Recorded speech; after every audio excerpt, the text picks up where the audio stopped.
ნახე რა გემრიელი საკენკი მოგიტან. ეს შედა ხარო? როდი და შენი საკენკი? ისედაც ყველაფერი თავზე სამერადაგმა.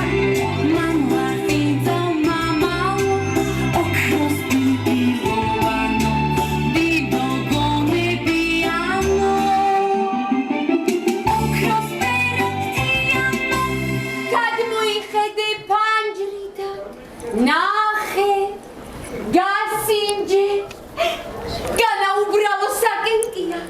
მუხუდოს მარცვლები მოგართვის საკითაოდ გადარჩეული. ჩემო მამლახინცა. არ მატყუე? რას ბრძანებ? ზოგადად ველომსვენობის მიზანი არის ის, რომ სხვა ადამიანები, რომლებიც ფეხით მოძრაობენ, მანქანებით მოძრაობენ, გვიყურებენ და ამით ერთგვარად იღებენ მაგალითს.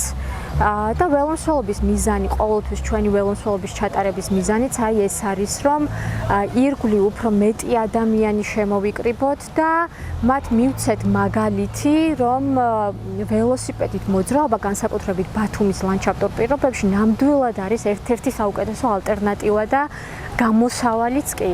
ძალიან ბევრი ადამიანი წუწუნებს იმაზე, რომ საცობებია ბათუმში, გადაიტვირთა ქალაქი. კი ბატონო, ქალაქი იზრდება, მაგრამ ძალიან ბევრი არის დამოკიდებული ჩვენი გადაადგილების ქცევაზე. ჩვენ თუ ერთ დღეს კვირაში მაგალითად ჩავანაცვლებთ საყიდლებზე მისვლას ველოსიპედით, ეს არის საკუთარ თავთან, ესე იგი, გამკლავებას და იმის დამტკიცებაც, რომ ჩვენ შეგვიძლია.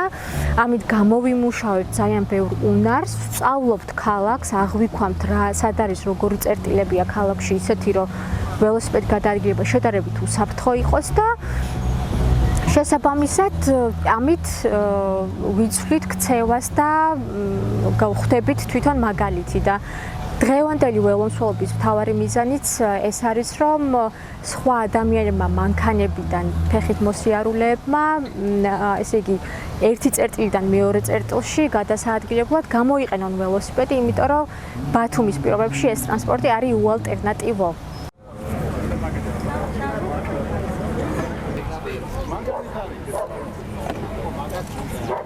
თქვენ იცით, რომ ევროკავშირის დელეგაცია ყოველ წელს ატარებს ევროპის დღეს. ჩვენ ვართ ევროკავშირის დელეგაციასთან დამეგობრებული და პარტნიორი ორგანიზაცია Love to Ride Batumi და ყოველთვის ვართ ხაზზე მათთან ერთად და ჩვენ ძალიან გვსიამოვნებს მათთან ერთად აი ესეთი ღონისძიებების და ასე ვთქვათ ორგანიზება. და ველოსიპედიც არის ყველაზე ევროპული ტრანსპორტი ევროპაში, კერძოდ გერმანიაში შეიქმნა და პირდაპირ კავშირშია ჩვენს იდენტობასთან, ჩვენს რაღაც ღირებულებებთან, რომ ველოსიპედი გამოვიყენოთ როგორც ტრანსპორტის ალტერნატიული სახე.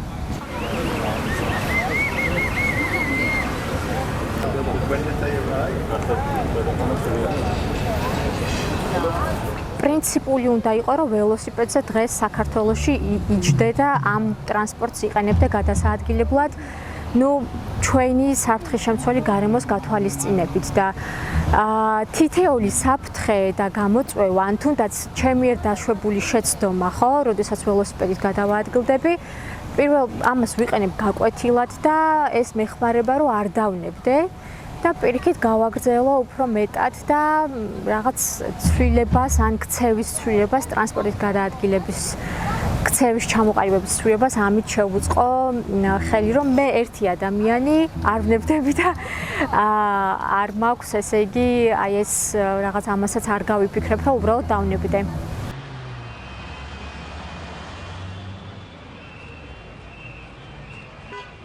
მე ვფიქრობ, რომ ბათუმს აქვს პოტენციალი, რომ გახდეს ნამდვილი ველოსიპედების ქალაქი, იმიტომ რომ ჩვენთან ისეთი გეოგრაფია, ისეთი ლანდშაფტია, რომ თუ ამაზე სერიოზულად დაფიქრდებიან ადამიანები და ეს ეგრეთ წოდებული ჩინოვნიკებიც, რომლებიც ვალდებულები არიან, რომ ქალაქი გახადონ ადაპტირებული, ბათუმი ერთ დღეს გახდება ძალიან კომფორტული და ბევრად უფრო საინტერესო ადგილობრივებისთვისაც და ჩამოსულებისთვის.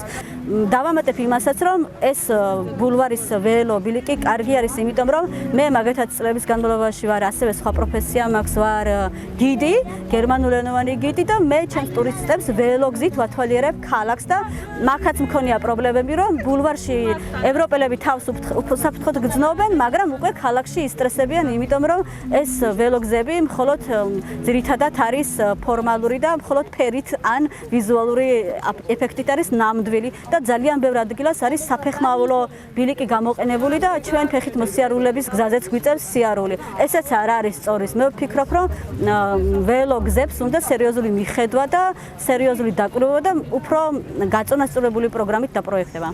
ბათუმში ველოსიპედით გადაადგილება ძალიან წინააღმდეგობრივია, განსაკუთრებით ქალისთვის. ხშირად მიფიქრია, რომ ვაიმე, ეხლა დავანებებ თავს, მიუსაფარი ცხოველები იქ სწრაფი მანქანებით გადაადგილება და არა სიჩქარეზე შეზღუდვები. ძალიან ბევრი დაბრკოლებაა საერთო ჯამში. მაგრამ რადგან მე როგორც ინდივიდი თავს მივიჩნევ ველო დამოკიდებულად, ეს ნიშნავს, რომ ველოსიპედს ყოველდღე ვიყენებ ტრანსპორტისთვის. ჩემთვის ჯანსაღ ცხოვრებასა, ველოსიპედით გადაადგილებასა და მენტალურ ჯანმრთელობას შორის არის პირდაპირი კავშირი.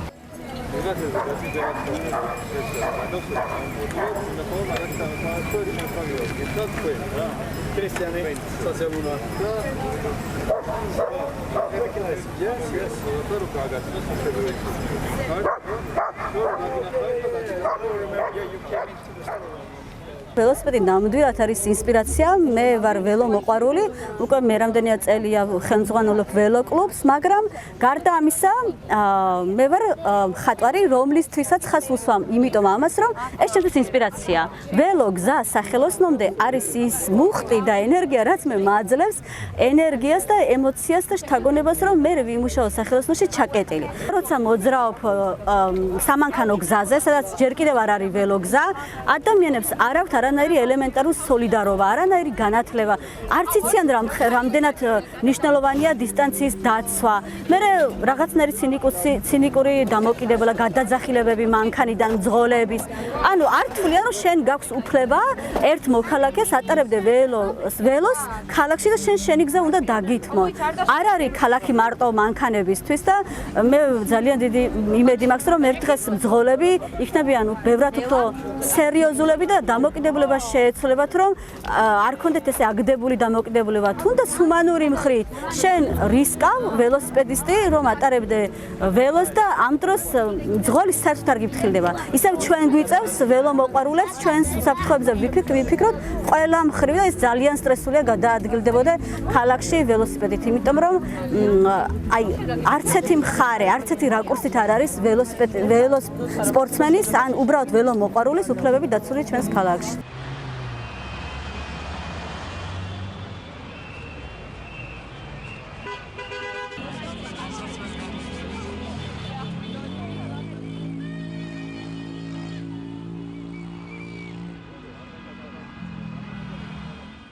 როდესაც ადამიანები გეუბნებიან, რომ ჩვენ უბრალოდ დავდივართ, ან ხელს უშლით და არც იცავენ ხშირ შემთხვევაში საგზაო წესებს, არც აღიქვამენ ხშირად ტრანსპორტს, როდესაც ქალაქში მოძრაობ, მაგალითად ადამიანები ქვეითად მოსიარულეები ხშირად გიყურებენ, თითქოს არა ხარ ტრანსპორტი, არა სინამდვილეში ხარ ტრანსპორტი, ყველაზე ბუნებრივი და ყველაზე ჯანსაღი, ამიტომ ძალიან ბევრი ველო ქალაქს, ველო ბათუმს და ევროპულ ქალაქს როგორიც შეიძლება იყოს და უნდა იყოს ბათუმი. ძალიან გვიხარია, რომ ვართ ბათუმში წარმოდგენილი.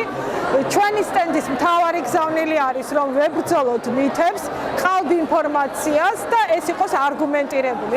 ჩვენ სტენდთან მოსულ სტუმრებს, როგორც ევროკავშირზე, ასევე შეუძლიათ მის წევრ ქვეყნებზეც მიიღონ ინფორმაცია, როგორც სამაგიდე თამაშით, ასევე მითების მკვლევარის საშუალებით. ორი ტიპის სამაგიდე თამაში გვაქვს ფაქტობრივად წარმოდგენილი და ძალიან გვიხარია, რომ დღეს არის ხალხმრავალი სიტუაცია ჩვენს სტენდთან. ერთი არის ევროკავშირის წევრ ქვეყნებზე და საკმაოდ ჩამჭრელი კითხვებია, ასე რომ ვთქვათ, იმიტომ რომ კარგად უნდა იცნობდნენ ამ ქვეყანას და მეორე არის, ასე ვთქვათ, თავად ევროკავშირის შესახებ. მაგალითად, როდის იყო ყველაზე დიდი გაფართოება როდის შევიდეთ ძალაში ასოცირების ხელშეკრულება, როდის დასრულდა, ასე ვთქვათ, რატიფიცირების ნაწილი. ანუ ბევრი საინტერესო კითხვებია, რომელიც არა მხოლოდ ევროკავშირს ეხება, არამედ საქართველოს ევროკავშირის ურთიერთობებს. რატომაც არა. შვედეთზე ბევრი არაფერი არ ვიცი, მაგრამ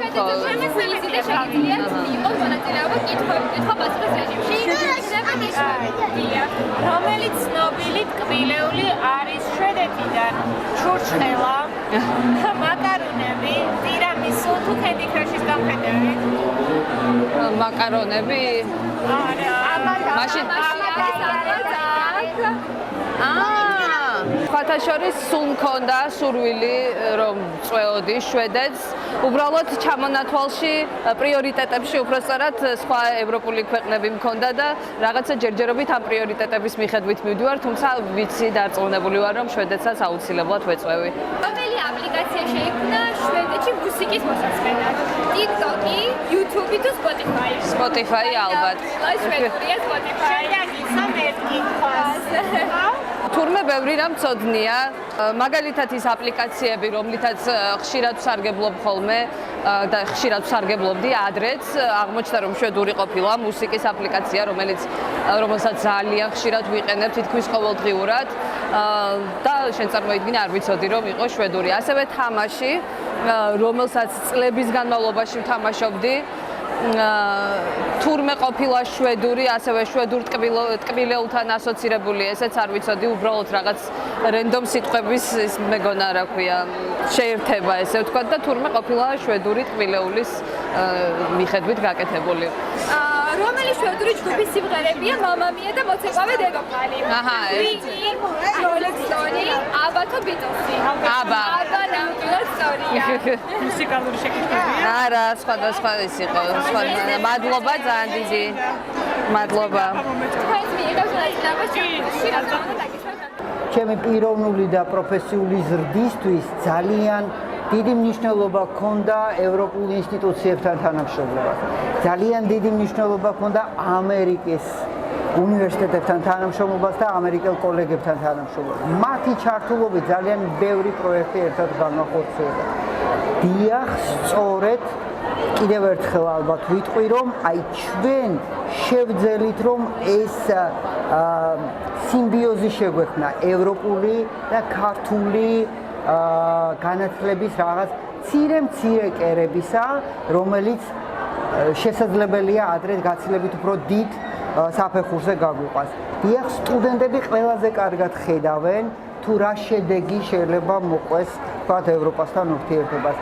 მე და ჩემი კოლეგები ვხედავთ, რომ ჩვენი პიროვნული და პროფესიული ზრდისთვის მათთან თანამშრომლობა არის გამსასვლელი, იმიტომ რომ არ შეიძლება განათლება იყოს ჩაკეტილი, არა მხოლოდ სახელმწიფო, არამედ განათლება, იმიტომ რომ განათლება და თქვათ უნივერსიტეტების დიდი ქარტია სწორედ ამას გადაგებს, რომ სწორედ ეს თანამშრომლობა ქმნის ძალიან საინტერესო მომავალს და ამ მომავლის გარეშე წარმოუდგენელია ქართული სახელმწიფოს არსებობა.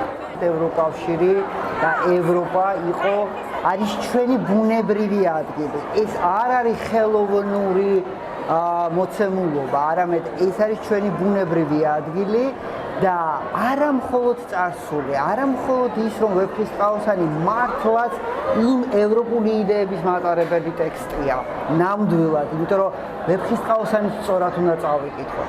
უნდა წავიკითხოთ სწორად ილია, რომელიც თვლიდა, რომ სწორედ ევროპული მიმართულებები, ევროპული განათლება იყო ქვეყნისთვის აუცილებელი.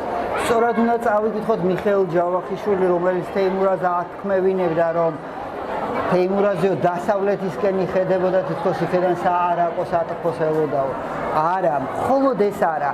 ეს მხოლოდ დანამატია იმ რეალობის და ჩვენი ეროვნული იდენტობისა. იმიტომ რომ ჩვენი ეროვნული იდენტობა გამოიცახა სწორედ აი ამ ტექსტებში და დღევანდელი ადგილი სწორედ ჩვენი ქვეყნის არის ევროპაში.